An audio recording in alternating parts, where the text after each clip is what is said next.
Selamlar. Bugün hepimizin bildiği, o çok sevdiği bir hikayeye, Heidi'ye bakacağız. Ama biraz farklı bir açıdan. O masum dağ görüntüsünün ardında yatan, belki de duyunca çok şaşıracağınız bir utancı, bir gerçeği konuşacağız. Yani bildiğiniz Heidi'yi bir anlığına unutmaya hazır olun. Şöyle bir duralım. Haydi deyince aklınıza ilk ne geliyor? Gözünüzde ne canlanıyor? Herhalde Alp dağlarında koşturan o sevimli, neşe dolu kız çocuğu değil mi? Aynen öyle. Muhtemelen gözünüzün önüne o harika İsviçre Alpleri manzarası geliyor. O özgür ruhlu, neşeli çocuk ve tabii ki saf, tertemiz bir masumiyet. Haydi bizim için hep buydu değil mi? Hani sanki hiçbir sorunun olmadığı, mükemmel bir dünyanın sembolü gibi. Ama peki ya size desem ki o masalsı görüntünün içinde hepimizin gözünden kaçan küçücük bir ayrıntı var ve o ayrıntı aslında bütün hikayeyi bambaşka bir yere taşıyor? İşte o sır Heidi'nin o meşhur çıplak ayaklarında gizli. Gerçekten hiç düşündünüz mü? Neden Heidi'yi neredeyse her zaman çıplak ayakla görüyoruz? Hani bu sadece doğayla iç içe olmasının masum bir işareti mi?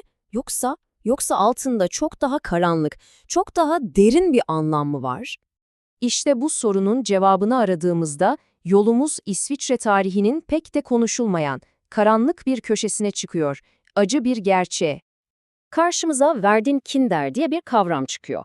Yani sözleşmeli çocuklar. Bu ne demek biliyor musunuz? Bu devletin yoksul ailelerin çocuklarını onlardan zorla alıp genelde zengin çiftçilere adeta modern zaman köleleri gibi kiraladığı tamamen resmi bir sistemdi. Ve bu sistemin içinde çocuklara resmen bir eşya, bir mal gibi davranılıyordu. En ağır işlerde çalıştırılıyorlar, çoğu zaman da hayal bile edemeyeceğiniz türden istismarlara maruz kalıyorlardı. Evet, Heidi'nin o masum hikayesi işte tam da bu korkunç gerçeğin edebiyattaki bir yansıması olarak kabul ediliyor. Peki, tamam da bütün bunların en başta sorduğumuz o basit soruyla yani çıplak ayaklarla ne ilgisi var? İşte işin kilit noktası burası. O sistemde çıplak ayaklar aslında her şeyi anlatıyordu. Bakın, o döneme ait kayıtlarda geçen şu cümle her şeyi özetliyor aslında.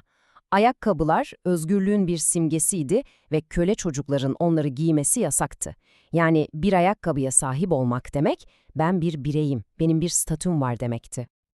Yani olay inanılmaz net. Eğer ayakkabın varsa, özgürsün, bir kimliğin var.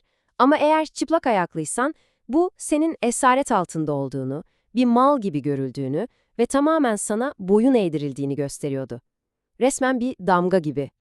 Şimdi sıkı durun çünkü bence bu hikayenin en sarsıcı, en şok edici kısmı geliyor. Bütün bunların ne zaman yaşandığı. Hani muhtemelen aklınızdan Orta Çağ'da falan olmuştur herhalde diye geçiriyorsunuzdur. Ama gerçek hiç de öyle değil. Bu insanlık dışı uygulamanın kökleri ta 18. yüzyıla kadar dayanıyor. Yani oldukça uzun, karanlık bir geçmişi var. Ama ne kadar uzun sürdüğü, işte o gerçekten akıl alır gibi değil. Bakın 18. yüzyılda başlıyor, 19. ve 20. yüzyıllar boyunca devam ediyor, on binlerce çocuğun hayatını mahvediyor ve inanamayacağınız kadar yakın bir zamanda sona eriyor. 1974. Evet, yanlış duymadınız. Bu sistemin İsviçre'de resmi olarak kaldırılması 1974 yılını buluyor. Bu bir ortaçağ hikayesi değil. Yani birçoğumuzun hayatta olduğu, hatta belki de çocuk olduğu yıllarda hala devam eden korkunç bir uygulamadan bahsediyoruz. Yani özetle, hepimizin o çok sevdiği masum çocukluk anısı Heidi, aslında çok daha karanlık bir gerçeğe, modern İsviçre'nin bile yüzleşmekte zorlandığı o büyük ulusal utanca açılan bir pencere. Heidi'nin çıplak ayakları aslında binlerce çocuğun sessiz çığlığıymış. Hal böyle olunca insan durup düşünmeden edemiyor, değil mi? Çocukluğumuzdan beri okuduğumuz, sevdiğimiz diğer masallar, o bildiğimiz hikayeler acaba bizden başka hangi gerçekleri saklıyor? Hangi sessiz çığlıkları gizliyor?